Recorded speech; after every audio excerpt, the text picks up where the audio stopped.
What's up YouTube, BizMathy here. Welcome back to my channel. In today's video we have late night calls with Biz Matthew.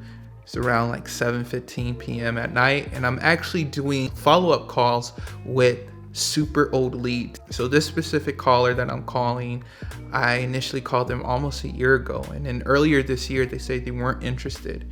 So usually if someone says they're not interested, yeah, I delete the contact. But if at any point they stated that they were interested and then they say they're not interested, I still keep them in my follow-up sequence because they can be interested, or they could be interested later down the road.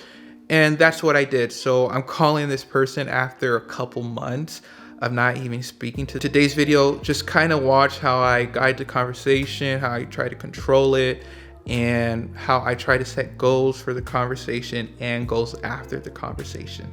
All right, let's head right into the call. This is Matthew. We spoke a while ago about your property. Calling back just to get an update on everything. How are you doing, by the way? No worse, no better, still the same. Okay. Got you. Yeah, I think the first time we spoke was probably around this time last year. I wanted to know, if you're still open to possibly selling that property on Depot Street. Well, let me tell you, over the past 2 to 3 months, there's been people coming out of the woodwork. I mean, just 3 days ago, I got an offer from, I don't know, I keep getting text messages and phone calls, and the company offered me 125% over market value. But I don't know what the market value means on a home. Okay. And they're coming left and right. I mean, it's like every other day someone is texting me or calling me, and I know the market out there is just going crazy right now. Right. Yeah. Okay. Yeah, I know. People, you just get advertisements, and sometimes they just send like random percentages, but actually no exact price. So it. Right, because everybody that calls or texts, I will tell them the same things like I'm telling you. Throw me out an offer. I will not put the first offer out there. I want somebody to make an offer, and then I'll decide whether I want to go from there. Yeah. Okay, yeah, for sure. I know the last time we spoke, we spoke about some numbers and everything. But are you actually interested in selling sometime soon though? If the price is right, yeah. Okay, yeah, because I don't want to talk about numbers if you're actually not looking to sell your property anytime soon. Well, see, the way I look at it is I have to know a price range so I can know what I can move on to. Right. Okay, yeah, that totally makes sense. But if you do decide to sell the property, do you know what you're going to do next? Move, obviously. Right. But what do you want to stay around the area? Just probably get like a rental property or an apartment? Like, what would you do afterwards? Not sure. The older I get, I just turned 52 this month, and okay. The older I get, the more I don't know. An RV in an RV park sounds perfect for me. Okay. Because I don't want to have to do any upkeep on a home anymore. Right. Exactly. That makes sense. Yeah, and that sounds really relaxing. This year my property did go up in value. I got a letter in the mail, where it did go up in value, and this property is also can be zoned commercial, which makes it a little bit more valuable. So. Okay. It totally makes sense. So I guess with the property, would you say that there's still a possibility? Does it make more sense for you just to stay where you're at, to kind of stay put over there? don't know what you're asking me there. Right, because you're saying you're going to probably you would want to buy an RV, but in this crazy market, it might be hard finding something at a decent price range. So Yeah, I've been doing some research and looking, and that's why I said, I want someone to give me an offer on what they think, so I know it's worth my time. right, totally makes sense. Okay, well, yeah, we could talk a little bit about that. I know last time we spoke last year, you were saying you were getting offers around $50,000 for the property because it needs updates and whatnot. Would you say you're still around that price range? No. Okay. Because I've realized the value in this property. I have realized the value in. They always say with property it comes with location. Right. I'm in. You open my front door, you can see a convenience store. Right. I understand the location. Well, where would you be at since I threw out a price? Where would you be at? Well, the last person that called about a week ago, I told her $120,000. She said she'd get back in touch. I just threw that out there. I know that that's a lot of money, way more than I paid for the house. Right. But I also know that houses are going. There's nothing in Saudi Daisy. There is nothing. There are people looking to rent, to buy, and there's nothing available in Saudi right now.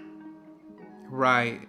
Okay. So, Totally understand. So, yeah, I it seems like because like when someone said, "Okay, I'll call you back," it seems like that person wasn't really interested if they still haven't called you back. But I guess you just threw out that number. But I guess what would you value your house to be in its current condition? I do not know. Okay. I do not know. Okay. It's livable. Right, obviously, because you're living in it. Okay. Well, yeah. So, I guess, are you in between? Like, would you consider an offer around 75,000?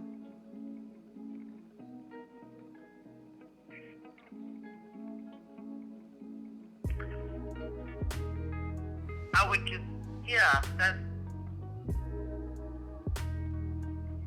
that's something I would consider. Okay. But would that include you covering everything? Yeah, of course. So that would include closing costs, just taking care of closing fees and everything. But if there's like a mortgage or lien on the property or back taxes. Oh, no. Okay. No. Yeah. Well, yeah, I was just making sure, just stating that fact that usually that falls on the seller side. Okay. And so let's say, we're able to work something out at 75. Is that something that you would want to move forward with? I can't answer that directly right now. That's not something you answer on a whim. Right. That just skyrocketed you to the top. I tell you that right now. I'm just trying to gauge where you're at, and if you're not ready to sell, that's fine, because I obviously threw out a price that you were interested in, so I'm trying to gauge where you're at so I can know on my end what I should do from here on out. Are you looking to actually move, or you're just looking to hear offers at the moment, or you're thinking you might just kind of stay there? I'm just trying to gauge where you're at. And to be perfectly honest, I've not felt right since. I've not felt right. And I don't want to be here. Okay. But I know I own this house, so that's a comfort thing for me. but at the same time, the memories are too bad. Okay. I mean, does any of that make sense? No. I don't know if it makes sense. Yeah, it seems like there's definitely some attachment there and a little bit of non-attachment, because there's a part of you that wants to stay attached to it, but another part of you kind of wanting to erase these memories, those, and move on. Right, there's the part because I only looked up and got this house because I had a bad surgery and I got to sue a doctor. And that gave me enough money. When I got the lawsuit, that's how I bought this house. I guess what we can do, we can, follow up with each other, let's say in 2 weeks from now. Okay. And you can, that gives you enough time to, talk to the RV lot about rental rates and everything, and also look online for, comps and numbers on buying a used one. And we can go from there. Okay. You think you could do that? For me? You said what? Yes. I said it works great for me. Okay. Yeah. You just so, we can have some sort of structure on where you want to go from here on out and not kind of leave it in the air. Because I kind of want to know, okay, what are the next steps? So, because we could be talking all day and nothing changes. So. Right. And that's fine. If you want that, that's fine. If you want to stay, that's fine. Also. We'll do it. We'll do it this way. Call me again one more time in 2 weeks. Okay. And I will have a definite yes or no for you. Okay. And if I say no, then you'll know never to call me again. If I say yes, we'll get something accomplished. I like that also. Okay. Sounds good. All right. Well, I'll call you in 2 weeks, Nancy. All right. Thank you so much. All right. Have a good night. You too. All right. Bye-bye. Bye. I hope you all enjoyed this video. Obviously it was an interesting video, how we set an appointment, we set objectives for the call on what we should do in 2 weeks. And also how I just gave her a price since she said no one was giving her prices first. And yeah, that's usually the rule. You want the seller to give the price first. But all I did was just look back at my notes and I saw what price range she was around. I just stated what she said when we first spoke with each other. And so it was a super low price. And so I just quoted her that because I'm not trying to make things so complicated and things like that. So I just gave her a price. So that's what we did. And I hope you all enjoyed this video and learned a lot, because I'm always learning, talking to sellers. And yeah, and make sure you all go to your super old leads, right? Go to your super old cold call leads and follow up. I hope you all enjoyed this video. Like, subscribe, comment down below. I'll talk to you all later.